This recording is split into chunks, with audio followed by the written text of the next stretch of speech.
गोविंद बोलो हरि गोपाल बोलो, गोविंद बोलो हरि गोपाल बोलो, गोविंद बोलो बोलो गोपाल बोलो, गोविंद बोलो बोलो गोपाल बोलो, राधा रमण हरि गोपाल बोलो, राधा रमण हरि गोपाल बोलो, राधा रमण हरि गोपाल बोलो।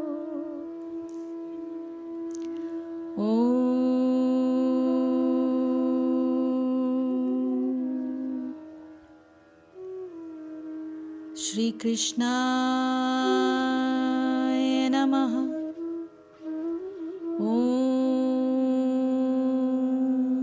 श्री वासुदेवाय नमः।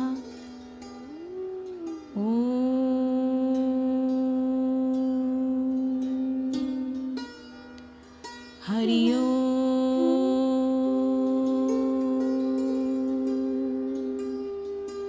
हरि ओम,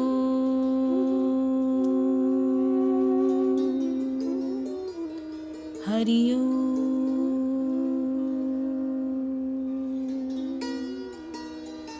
अवाच्य वादान च बहून् वदिष्यन्ति तवाहितः, निन्दन्त तव सामर्थ्यं तथा दुःखतरं नु किमा। अवाच्य अर्थात कटु, वादान मिथ्या शब्द। सो यहाँ पे ये कहा जा रहा है श्लोक नंबर 36 अध्याय 2 कि तुम्हारे शत्रु अनेक प्रकार के कटु शब्दों से तुम्हारा वर्णन करेंगे और तुम्हारी सामर्थ्य का उपहास करेंगे। तुम्हारे लिए इससे दुखदाई और क्या हो सकता है। तो इसका तात्पर्य यह है कि प्रारंभ में ही भगवान श्री कृष्ण को अर्जुन के अयाचित दया भाव पर आश्चर्य हुआ था और उन्होंने इस दया भाव को अनायोचित बताया था। तब उन्होंने विस्तार से अर्जुन के तथाकथित दया भाव के विरुद्ध कहे गए अपने वचनों को सिद्ध कर दिया था। अभी इस श्लोक में और बैरी जो लोग हैं, जो शत्रुता दिखाने में कोई कसर नहीं छोड़ते, वो निंदा करने में भी कोई कसर नहीं छोड़ते। सो इसलिए वो कभी भी तुम्हारे लिए योग्य वचनों को नहीं कह सकते, तो इससे तुम्हें और भी अधिक दुख होगा। सो स्वधर्म पालन न करने से जो हानियां होती हैं उसके बारे में श्री कृष्ण जो है इस श्लोक में बता रहे हैं। इस श्लोकों में धर्मयुक्त कर्तव्य अथवा धर्मयुक्त युद्ध न करने में भगवान 3 मुख्य हानियों की ओर संकेत करते हैं। पहली हानि तो यह है कि स्वधर्म का पालन नहीं होने से जीवन में अव्यवस्था छा जाती है। दूसरी हानि यह है कि कर्तव्य कर्म न करने से कीर्ति की हानि होती है। तीसरे, स्वधर्म रूप कर्म का पालन न करना स्वयं एक पाप है जिसका फल अत्यंत ही दुखदायी है। यदि ये समझा जाए कि स्वधर्म पालन करने में कष्ट बहुत होता है, तो इसके पक्ष में भगवान कहते हैं कि अधिक से अधिक यही तो हो सकता है कि स्वधर्म पालन करते हुए मनुष्य की मृत्यु हो जाए, परंतु स्वधर्म पालन न करने से सब लोग जो अपकीर्ति करते हैं वो तो मरण से भी बढ़कर है। अर्थात आपको जिस रोल प्ले के लिए इस पृथ्वी पर भेजा गया है, अगर आप उस कर्तव्य का पालन नहीं करते हैं और उस कर्तव्य से विमुख होकर उससे भाग खड़े होते हैं, तो यह मृत्यु से भी अत्यंत ज्यादा दुखदाई है, क्योंकि आपको यहीं रहना है और आपको अपकीर्ति का सामना करते चलना है। लोग आपके बारे में अत्यंत ही कटु शब्द बोलेंगे अगर आपने अपने धर्म का पालन नहीं किया। तो वो जो स्वधर्म पालन न करने से सब लोग जो अपकीर्ति करते हैं वो मरण से भी बढ़कर है। साथ ही चाहे कितनी ही अच्छे अच्छे सिद्धांत का वर्णन करके तू अपने स्वधर्म पालन से विमुख हो जाए, परंतु लोग कभी ये नहीं कहेंगे कि सिद्धांतों के कारण ये अपने कर्तव्य से विमुख हुआ, क्योंकि वो सिद्धांतों के साथ तो है ही नहीं, बल्कि ये कहेंगे कि तुझ में साहस नहीं था और भय के कारण तू युद्ध से विरत हो गया। इस प्रकार की बात जब चारों ओर से तेरे लिए कही जाएंगी, चारों ओर जब ये बात तेरे लिए फैलेगी, उससे जो तेरे हृदय में क्लेश की अग्नि जलेगी उसका तू किसी भी प्रकार से शमन नहीं कर पाएगा। कितनी खूबसूरत सी बात श्री कृष्ण ने कही कि तू अपने आप से भागकर, अपने कर्तव्यों से भागकर, उस वक्त तो अपनी इच्छा का पालन तू कर लेगा, पर बाद में जब सारे लोग तेरी अपकीर्ति फैलाएंगे तब वो तू अपना मुंह कहाँ छुपाएगा। तो संबंध ये है कि इसमें कि अर्जुन को युद्ध के लिए श्री कृष्ण जो है वो प्रोत्साहित करते हैं और कहते हैं कि अपने धर्म का पालन कर, स्वधर्म से विमुख ना हो और अपने धर्म का पालन करते हुए भगवान की शरण में जा। हतः वा प्राप्यस्यसि स्वर्गं जित्वा वा भोक्ष्यसे महीम् तस्मात् उत्तिष्ठ कौन्तेय युद्धाय कृतनिश्चयः। हत मीन्स मारा जा, प्राप्यस्यसि मतलब प्राप्त करके, स्वर्गम यानी स्वर्ग को, जित्वा यानी विजय होकर। अर्थात भगवान ये कह रहे हैं कि हे कुंती पुत्र, तुम यदि युद्ध में मारे जाओगे तो सीधा स्वर्ग प्राप्त करोगे, क्योंकि तुमने अपने स्वधर्म का पालन किया। यदि तुम जीत जाओगे तो पृथ्वी के साम्राज्य का भोग करोगे। अतः दृढ़ संकल्प करके खड़े हो और युद्ध करो। भगवान श्री कृष्ण जो है वो अर्जुन को प्रेरणा देते हुए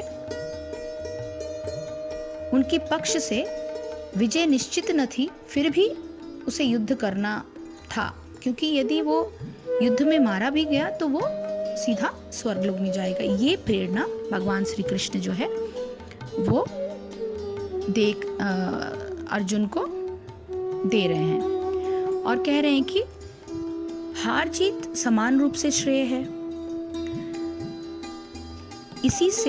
इसलिए युद्ध करना तेरे लिए सब प्रकार से श्रेयस है, क्योंकि या तो मरकर स्वर्ग को प्राप्त कर ले अथवा जीत कर पृथ्वी को भोग कर। इससे हे अर्जुन, युद्ध के लिए निश्चय वाला होकर खड़ा हो जा। इस प्रकार क्षत्रिय धर्म का विवेचन करते हुए भगवान कहते हैं कि तू धर्म युद्ध करता हुआ मर भी जाए तो इससे केवल तेरे शरीर का ही तो नाश होगा, परंतु तेरी आत्मा तो अमर है। इसको स्वर्ग जैसे सुख का अनुभव होगा और यदि तू इस युद्ध में विजय प्राप्त करता है तो पृथ्वी का राज्य भोगेगा। ये जो सिद्धांत क्षत्रिय धर्म को सामने रखते हुए कहते हैं कि वो वास्तव में सभी व्यक्तियों के लिए संसार में अपने कर्तव्य कर्मों को करने पर लागू होता है। बहुत से लोग कर्तव्य कर्म करने से इसलिए हिचकते हैं कि उनको करने में बहुत कष्ट होता है और वो भाग खड़े होते हैं।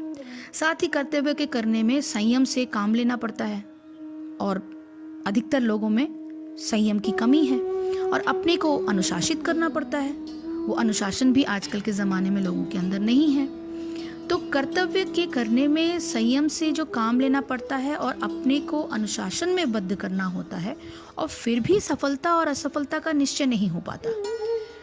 तो क्षत्रिय धर्म के उपलक्षण से भगवान एक प्रकार से कहते हैं कि कर्तव्य कर्म करने में यदि असफलता भी मिलती है तो भी मन में एक अनिर्वचनीय शांति रहती है, क्योंकि आपने कोशिश की, आप भाग कर नहीं खड़े हुए, आपने अपनी तरफ से अपने सारे कर्तव्यों का पालन किया।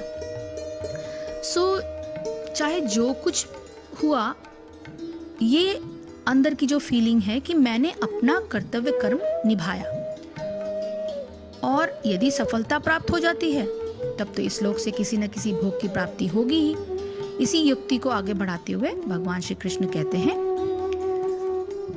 सुख दुखे समे कृत्वा लाभालाभो जया जयो ततो युद्धाय युज्यस्व नैवं पापमवाप्स्यसि।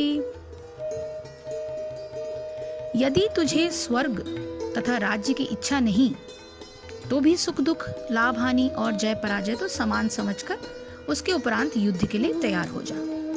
इस प्रकार युद्ध करने से तू पाप को नहीं प्राप्त होगा। स्वधर्म के अंतर्गत कर्तव्य का जो निर्धारण किया गया है उसके बारे में बात हो रही है। तो किसी भी परिस्थिति में सफलता असफलता, लाभ हानि, सुख दुख की कोई अपेक्षा न रखकर केवल ये देखना चाहिए कि इस परिस्थिति में ऐसा करना कर्तव्य है अथवा नहीं। वास्तव में हर कर्म को केवल लाभ हानि, सुख दुख और जय पराजय के कांटे में तोलकर करने से परिश्रम तो उतना ही होता है, परंतु मन में शांति नहीं होती। मन से शांति कोसों दूर चली जाती है, क्योंकि आपको उस सुख दुख के या लाभ हानि के उससे अपनी कुछ पाने की आशा होती है। तो उसमें आप कर्म को कर्तव्य समझकर अगर करते हैं तो मन की शांति भी होती है और कर्म भी पूरी तरह से कंप्लीट हो जाता है। तो ये है कि जब भी जिस कर्म को करने के लिए आप भेजे गए हैं उस कर्म को अगर आप करते रहें तो मन में शांति लेकर, ना कि उससे कुछ आपको मिलेगा। ये इससे एक खींच सी पैदा होती है, एक अशांति मन में रहती है, काम भी ठीक से नहीं हो पाता और अपना मन भी आप उस कर्म में नहीं लगा पाते हो। तो समता जो है, समता में रहकर आप जो बुद्धि योग में आते हो वही ज़्यादा ज़रूरी है। इस प्रकार भगवान ने सांख्य योग की जो विवेचना की है उसमें ये कहा है कि युद्ध का औचित्य सिद्ध करते हुए कहा कि उसके आगे बढ़ने से क्षत्रियों के कर्मों का जो उल्लेख हुआ है या कर्मयोग के सिद्धांत के लिए जो मार्ग प्रशस्त किया गया है, अब तक इस श्लोक में भगवान कहते हैं कि सांख्य योग के सिद्धांत के अनुसार आत्मा की नित्यता और शरीरों की अनित्यता समझकर जिस समता को ध्यान में रखकर युद्ध करने की प्रेरणा दी गई थी वही समता बुद्धि योग के नाम से कही जाती है। नियम यह है कि मनुष्य जो कुछ शुभ या अशुभ कर्म उसके फल की कामना को सामने रखकर करता है उसका वो फल उसको अवश्य भोगना पड़ता है। परंतु यदि कोई कर्म केवल कर्तव्य समझकर किया जाता है और फलस्वरूप से होने वाले सुख से संबंध न रख किया जाता है, इस प्रकार किया हुआ कर्म कोई फल प्रदान नहीं करता, बल्कि कर्म करने वाले के लिए वही मोक्ष का साधन बन जाता है। कर्म करने में कुछ न कुछ भ्रम तो होता ही है, परंतु कर्मों के फलों के तुच्छ सुखों से संबंध न रखकर मनुष्य अपने को सदा के लिए जन्म मरण के चक्कर से छुड़ा लेता है और इसी को बुद्धि योग कहा गया है। शास्त्रों में 84 लाख योनियों का वर्णन होता है, जिनमें भ्रमण करने में लगभग 52 अरब वर्ष लग जाते हैं। ये सब जो योनियां हैं केवल भोग योनियां हैं और इसमें नवीन कर्मों को करने की स्वतंत्रता नहीं है। इन योनियों में केवल पुराने कर्मों के फलों को ही भोगा जा सकता है।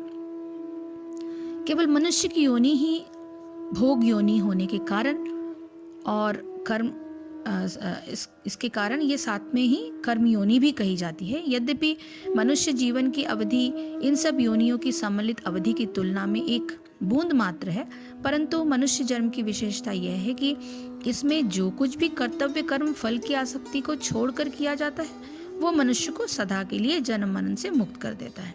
यही मनुष्य जन्म की विशेषता है और यदि यह महान लाभ इस जन्म में नहीं अर्जित किया गया और सारी आयु पशु तुल्य भोगों को एकत्रित करने में ही व्यय हो जाए तो इससे अधिक दुख की बात क्या होगी। साथ ही कर्तव्य कर्मों को समुचित पालन करने से जीवन में कोई अव्यवस्था भी नहीं होती, केवल मन का भाव निष्काम कर लेने से महान लाभ की प्राप्ति होती है।